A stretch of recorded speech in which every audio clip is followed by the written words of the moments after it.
اعوذ باللہ من الشیطان الرجیم، بسم اللہ الرحمن الرحیم۔ السلام علیکم۔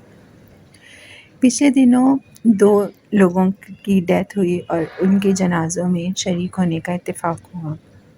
پہلا جنازہ ایک صاحب حیثیت شخص کا تھا۔ انہیں اللہ تعالیٰ نے زندگی میں مادی اعتبار سے غیر معمولی کامیابیاں عطا فرمائی تھیں۔ وہ اپنے پیچھے بہت بڑا کاروبار اور وسیع و عریض گھر چھوڑ گئے تھے۔ انہوں نے ایک بھرپور زندگی گزاری، بچوں کی خوشیاں دیکھیں اور اپنے طبعی عمر پوری کر کے اس دنیا سے رخصت ہوئے۔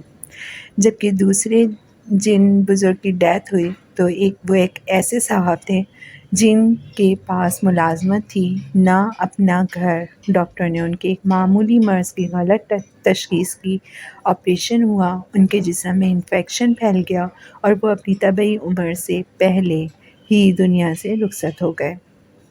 یہ محض میرے جاننے والے 2 افراد نہیں بلکہ 2 کردار ہیں جو آزمائش کی اس دنیا میں اللہ تعالیٰ نے انسانوں کو تفویض کیے ہیں۔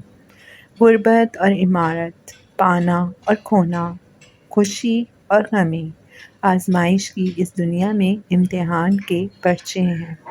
اس آزمائش میں انسان کی کامیابی اور ناکامی کا انحصار اس بات پر ہے کہ اس نے اچھے برے حالات پیش آنے پر کیا رویہ اختیار کیا۔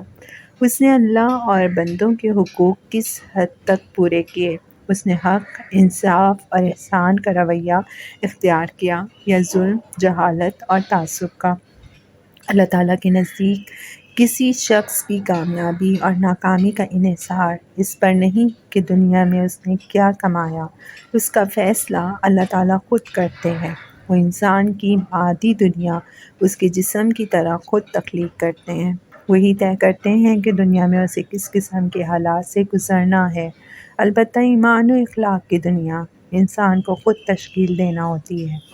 یہی وہ روحانی دنیا ہے جو کل قیامت کے دن ابد تک باقی رہنے والی ایک مادی دنیا میں بدل جائے گی۔ انسان جب اس دنیا سے رخصت ہوتا ہے تو پیدائش کے وقت کی طرح ایک دفعہ پھر غربت اور عمارت کے سارے فرق مٹ جاتے ہیں۔ ہر انسان کے پاس پہننے کو صرف کفن اور رہنے کو محض قبر کا گڑھا رہ جاتا ہے۔ قبر کا یہ گڑھا پکار پکار کر ہر انسان کو بتاتا ہے کہ مادی دنیا میں خالی ہاتھ آنے والا انسان خالی ہاتھ ہی دنیا سے رخصت ہوتا ہے۔ ہاں، جو چیز ساتھ جاتی ہے وہ حسن عمل کا سرمایہ ہے۔ جس کے پاس یہ سرمایہ ہے وہ قبر میں بھی امیر ہے، جس کے پاس یہ نہیں وہ قبر میں فقیر ہے۔ اور قبر کا فقیر دنیا کا سب سے بد نصیب فقیر ہوتا ہے۔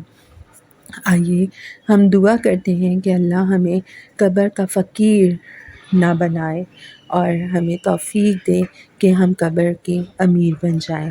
آمین ثم آمین۔ شکریہ۔ اعوذ باللہ